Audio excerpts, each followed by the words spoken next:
Hello and welcome to the History of Bangalore. I am Ramjee Chandran and this is episode 63 of season 2. It's the fourth in my mini-series on Krishnadevaraya. So much happened in the relatively short reign of Krishnadeva that every year seemed like a long chapter of history. Maybe it was because by his time so much more history had been recorded. Especially in the narratives of European and Middle East chroniclers, they paid more attention to recording the events of history than we Indians ever cared to do, except in myth and legend, of course. In my last episode, at the core of his calculus, I left us with Krishnadeva consolidating his position and looking outwards. Importantly, I looked at how he had decided to trade with the Portuguese rather than treat them as a threat to the land, an enemy. Today, I will look at the events that led to the Portuguese annexation of Goa, the unlikely figure who made it all possible, and the question we leave hanging at the end. Was Krishnadeva's decision not to oppose the Portuguese a masterstroke of pragmatism? Or was it a miscalculation with centuries-long consequences? This episode focuses on that question. But before I take us down that road, I first must thank my sponsors, the Prestige Group, whose support makes this podcast possible. Building cities one landmark at a time, they transform dreams into reality. You can be a part of the future. Simply add prestige to your life. Looking back, it was that one day at Diu that changed everything.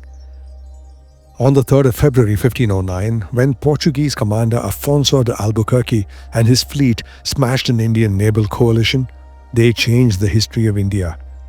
Having made landfall in India, the Portuguese set their sights on a state in India called the Estado da India, and this was Goa. It was a fortified port under the sultanate of Bijapur, and by 1510, only a year after they landed in Diu, and during the first year of Krishnadeva's reign, they took Goa. There was something different about the Portuguese invasion. This was the moment when a European power became a permanent territorial presence in India, bringing with it a very different kind of colonial order, one that did not seek to integrate with or in any way include the society of the land. Instead, the Portuguese appeared to do everything to the contrary, set up institutions and orders that were, in essence, designed to emphasize the difference between people and to assert the racial superiority of their own. The moment that the Portuguese settled in Goa, it marked the beginning of a new racialized colonial order where conquest was not simply about economic extraction, but also about imposing a cultural and institutional order that asserted European supremacy. But how did it happen? Now we know that Calicut and Gujarat, assisted by the Egyptian Mamluk deployment, opposed them and lost. But that was just one naval battle, and by no means the end of the world for the native kingdoms. Kingdoms lose battles, they regroup, they take it back. And yes, the Portuguese deployment was fierce, disciplined, and committed to king and country, and it helped them win that one battle. But the larger question that hangs over Indian history is this: why was there no reprisal? How was it that the Portuguese were able to land in the Deccan, lay siege and lay claim to a strategic city and its port, and then set up a colony in the name of their king? Why didn't the many kingdoms of the Deccan oppose them? Specifically, why didn't Vijayanagara oppose them? A coalition of local kingdoms, large and small, could ostensibly have driven them out, but they did not. Didn't they know what was in store? Scholars have assigned many reasons for this, and I will return to this vexing question later in this episode. But the more pressing question right now, or rather intriguing poser, is this: how did Albuquerque take Goa? Didn't he have any local help? He couldn't have done it without somebody on the inside, could he? Well, the quick answer is yes, he did have local help. And it was in the form of a very unlikely person, an adventurer and a profiteer called Timoji or Timoja. Here's how it played out. Following his success in the Battle of Diu, Albuquerque was appointed governor of Portuguese India in 1509, but by this time the Portuguese had already established a trading presence in the area. Albuquerque's ambitions went much further. He was a soldier administrator with a taste for audacity. He understood that for Portugal to dominate the spice trade, they couldn't simply stay in the sea. they needed stone and mortar bases from which they could project their power. Metaphorically, Goa was that shining target on the hill. Well, the idea of attacking Goa didn't come from his own inner circle. It came from a rather unlikely source, a man the Portuguese chroniclers called a corsair, Timoja, sometimes spelled Timoji or Timoja, but I'll stick to Timoja because that's how he's referred to in the Portuguese sources, which were Albuquerque's letters. A corsair is a privateer who operated with the official sanction of the government. No, they were legal pirates. They were licensed to attack and plunder enemy ships during wartime. They served a purpose for kings that the kings themselves could not engage in. Now, Timoja was no royal or no officer. He was a coastal operator, somewhere between a trader and a privateer and a pirate, moving goods and sometimes armed men between ports on the Canada coast. Now, he knew the dialect of the marketplace and the nuances of the seacoast. Now, Timoja's loyalties were fluid, his friendships elastic. Sometimes he worked with the Portuguese, guiding them to safe anchorage or supplying intelligence. Sometimes he traded with their enemies. But he had one fixed animosity, and that was the Sultanate of Bijapur. Its governors had cut into his business and clipped his wings, his autonomy. So when Albuquerque arrived in 1509, in command of a well-armed fleet, Timoja saw a chance to secure his own future. According to Albuquerque's own letters, Timoja told him that Goa was ripe for the plucking. In Albuquerque's book, Commentaries, the references to Timoja are so many that it leaves no doubt that the idea and the plan for the invasion of Goa and everything that happened should be rightly credited to Timoja. He said Bijapur governor was unpopular, the defenses were thin, and importantly, the monsoon was still months away, so a fleet could hold the harbour at Mandovi River without the fear of storms.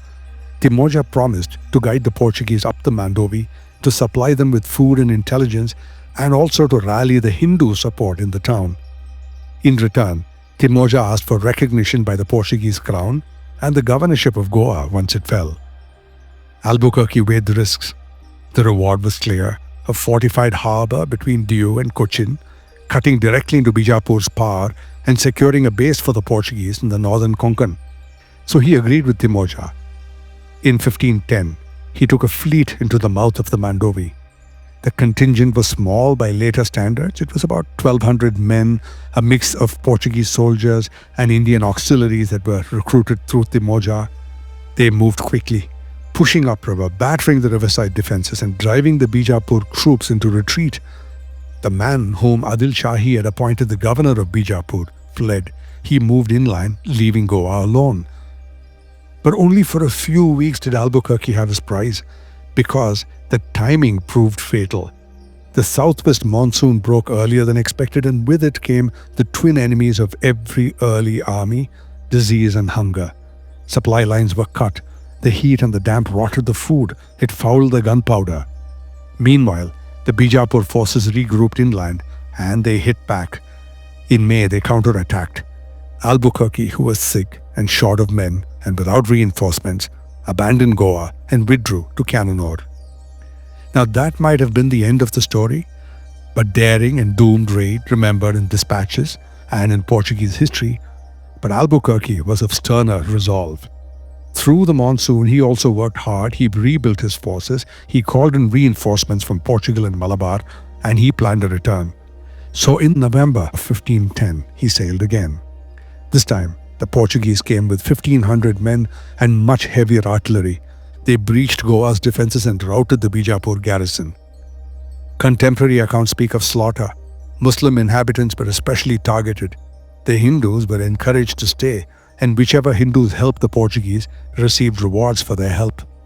And by the end of November 1510, the Portuguese flag flew over Goa. Timoja got lands and titles, but Albuquerque kept the governorship for himself. Now the fortifications went up in Goa. The administration was reshaped. In the space of a single year, Goa had been taken, lost, and retaken, not by a neighboring kingdom, but from a maritime power located more than 4,000 nautical miles away. Goa was now the crown jewel of the Portuguese Estado da India, and for India, the western seaboard, and indeed its entire history, was about to change forever. Timoja's alliance with Albuquerque did not last for very long. For a brief period, he was entrusted with commanding all the local troops, the native troops that were loyal to the Portuguese. But his temperament, more accustomed to the freedom of a privateer than the discipline of a military chain of command, soon brought him into repeated conflict with Albuquerque's officers. Timoja was relieved of his command, and the leadership of those auxiliaries was handed instead to a claimant of the throne of Honavar. Dispossessed of his authority, Timoja drifted back to sea, resuming the life of a pirate. His end came not in battle but in captivity. After a raid, he was seized and taken inland to the Vijayanagara capital. There, sometime shortly after his arrest, he died, some say from opium poisoning. His family, however, did not share his fate. Albuquerque arranged for his wife and children to be provided for in Goa, and a final gesture of patronage towards the man whose intelligence had made the Estado da India possible. And now we will pause for a well-deserved commercial break, but when I return we'll see how Vijayanagara responded to this new reality, what the Portuguese did to change Goa's character, and whether Krishnadeva's choice to treat them as trading partners rather than adversaries was the right move for his time, or a long-term miscalculation. Right after this. Maximum connectivity, maximum luxury, maximum lifestyle. Live your max at Prestige Raintree Park. Opulent residences nestled in 21 acres of breathtaking landscape with 1 lakh plus square feet of clubhouse, 3 swimming pools, and ample leisure and sports amenities. Experience exquisite living at Prestige Raintree Park in prime Whitefield with schools, offices, hospitals, and shopping malls just a hop away. Call 81399 81399 or visit prestigeconstructions.com to know more. Radar approved. Hi, I'm back. When the news of Goa's fall spread across the Deccan, it must have raised eyebrows in every court. Here was a port city, long within the orbit of a powerful land-based sultanate, taken not by a rival kingdom, but by ships flying the banner of a distant European king. And not just taken, it was kept, garrisoned, and transformed into a base of operations.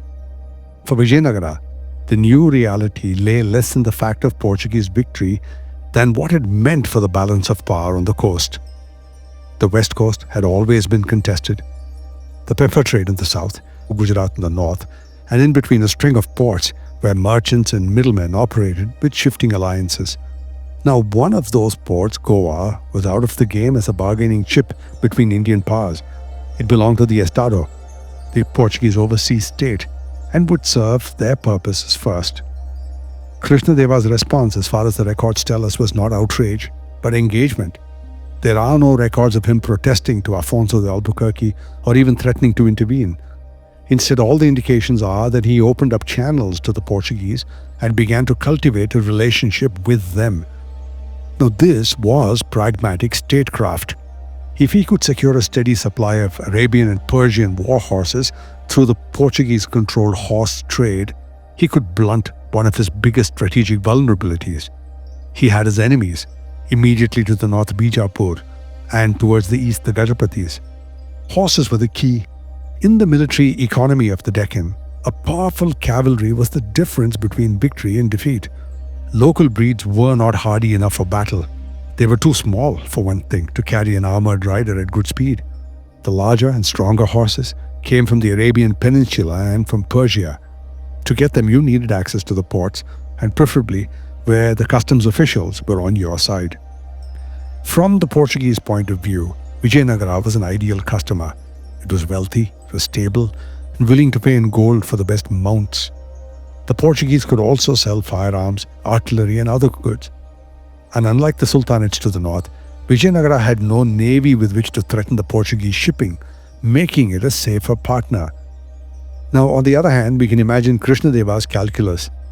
If the Portuguese were going to be on the west coast anyway, better to deal with them on favorable terms than to drive them into the arms of his enemies.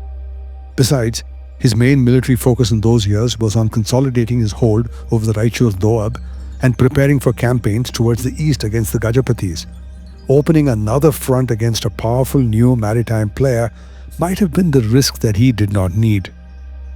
Meanwhile, Albuquerque was wasting no time in reshaping Goa to Portuguese needs. He fortified the city's defenses, walls, bastions, artillery emplacements that could command the river. He organized the administration, introducing Portuguese and legal financial systems. The harbor at Goa became more than just a fortified anchorage. It was turned into an instrument of control. From here, Albuquerque enforced the Cartaz regime, a system of passes that every ship in the region was required to carry. Each pass was stamped and registered by the Portuguese, proof that the voyage was authorized. Without it, a vessel could be stopped, its cargo seized, and even the ship destroyed. This made the Portuguese more than just a trading power. They were not merely taxing commerce. They were defining who was allowed to sail under what conditions. For centuries, Indian Ocean trade had been governed by looser conventions. Ports collected duties, but no single ruler claimed the right to license every voyage between Arabia, Africa, and India. And those three places were the trifecta of the horse trade that Alfonso de Albuquerque had managed to control. Now the Cartaz changed that. It turned the Portuguese into the gatekeepers of the sea, able to choke naval routes, favor chosen partners, and insert themselves into the very mechanics of trade and exchange in India. For Vijayanagara, the stakes were immediate. The kingdom's cavalry relied on large Arabian and Persian horses, and with the Cartaz regime in place, every ship carrying those animals now needed Portuguese permission. In practice, this meant Krishnadevaraya could no longer guarantee his supply except by dealing with Albuquerque on arranged terms. The dependence gave the Portuguese the leverage they needed, but it also gave Vijayanagara something it had never done before: predictability. As long as relationships held, the king could count on a steady flow of the horses that made his armies formidable. So Krishnadevara's calculus, therefore, was pragmatic: to accept the Cartaz as the new reality, secure the advantages it offered, rather than waste strength trying to overturn it. There was something else too, something that marked departure from the earlier foreign rulers in India. Albuquerque began to lay out a social order that was explicitly racial and confessional. Christians were favored in administration. Muslim residents faced restrictions and in some cases even expulsion. Hindu merchants were courted, but they were kept under close watch. This was not yet the rigid colonial hierarchy of later centuries to come, but it was the start of a system in which being Portuguese and white conferred distinct legal and social privileges. In the Goan quarters under the Portuguese control, space itself was organized to separate communities by origin and faith. The Indian Christians may have been favored for their allegiance to the faith, but only against each other. They were not considered equal to white Europeans. For local merchants and ship owners, this new order was actually something of a mixed blessing. On the one hand, the Portuguese had brought stability and predictability, and they could protect shipping from piracy. On the other hand, the Portuguese controlled the whole access to the sea. They dictated terms, they imposed duties. Many adapted, some resisted quietly, and a few, like the Hindu traders of the Konkan, found ways to use the Portuguese patronage to expand their reach. The capture of Goa had ripple effects far beyond the Mandovi River. In fact, it had ripple effects that went right through South India's history, except perhaps some places on the east coast. For the first time, an Indian Ocean port had been turned into a European-controlled city-state, defended by stone fortifications and backed by a transoceanic empire. Other European powers were watching. Therefore, this was only the beginning. The Dutch would arrive in the early 17th century, the English soon after, and the French in the 18th. And the template for their coastal enclaves was now being set in 1510 by Albuquerque. And here's where we circle back to our vexing question: who allowed all this? Why was there no strong reprisal from the great powers of the Deccan after the Portuguese took Goa? Why did neither Krishnadeva nor the sultanates launch a serious counter-offensive? The answers lie in the nature of the times. The Indian subcontinent was politically fractured. Vijayanagara and the 5 Deccan sultanates were forever locked in a cycle of rivalry, fighting over the Raichur Doab, over forts, over trade routes. There were land wars, draining treasuries and manpower. To unite against a new seaborne enemy would have meant setting aside all their rivalries, and that simply didn't happen. There was also the problem of the sea itself. Unlike the Portuguese, most Indian powers had limited naval capability that had never been built. The King of Calicut had some merchant fleets, yes, but his warships were few. Calicut's alliance with Gujarat and the Mamluks of Egypt to fight the Portuguese had ended in disaster, and Vijayanagara for its part had no navy to speak of, relying instead on men like Timoja, coastal corsairs, useful for harassment but no match for a European fleet. And then there was the question of perception. To many in India, the Portuguese did not yet look like conquerors. They were seen as violent traders, intrusive, disruptive, even coarse, but still in the category of outsiders who came and bought and eventually left. Even the storming of Goa was seen through that lens, an extreme act, but not yet the birth of something permanent. The wider world of the sultanates had also failed to provide support. The Ottomans and the Mamluks tried, but their naval expeditions collapsed.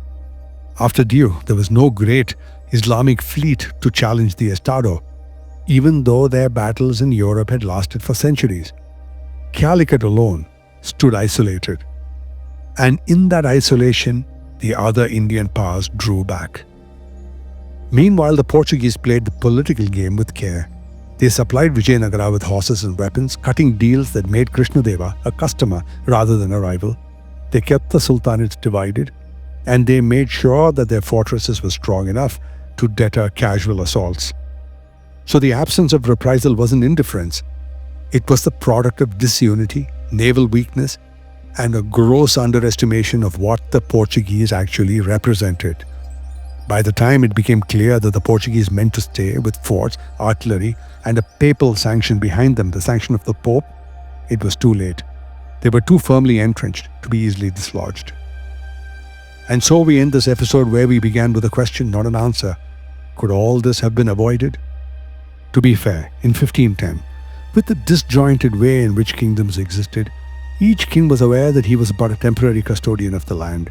Krishnadeva could have hardly foreseen the centuries of European expansion that would follow and what would happen to Indian history as a whole.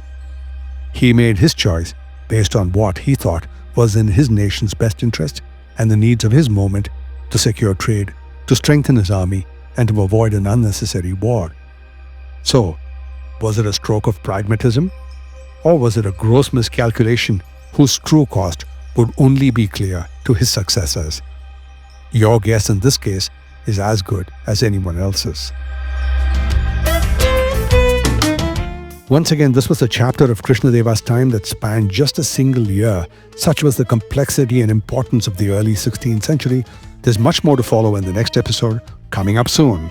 I am Ramjee Chandran, and this is the History of Bangalore.